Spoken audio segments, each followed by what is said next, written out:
આ મારો ઘરાક નહીં, મારો સિંહણનો પરિવાર છે. હા, આ ઘરાક નહીં, મારો સિંહણનો પરિવાર છે. અને મારા પરિવારમાં એક રાજી એવું નહીં, બધા રાજી હોવા જો તો હું સિંહણ રાજી.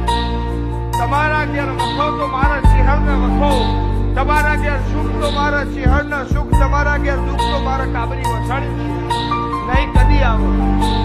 પણ વિશ્વાસ રાખજો, તો તારવા ના આવું મારું નામ દેરું નહીં, એવું મારું શીખી જાય. મારા પરણાયનું જી ખાઈ જાવ તો વાંધો નહીં. ધંધો કરજો, મજૂરી કરજો, ચિત્ર તમે દોરજો, રંગ મોકૂરે મહેનત તમે કરજો, સફળતા મોવા નહીં. બરોબર, પણ કોક કરવું પડશે તો મેળવશે. ઘેર બેઠા બેઠા માતાજી કોથળો નોખી જાય, માતાજી જો કીધો મને ના આલસ પણ આલસ. હા, ઘણા એમ પૂછવા આવતો કુવાજી, એ કુવાજી એમને એવું કીધું તમારા ઘરમાં હોનું અમે ભૂવો ગોનો છે મારા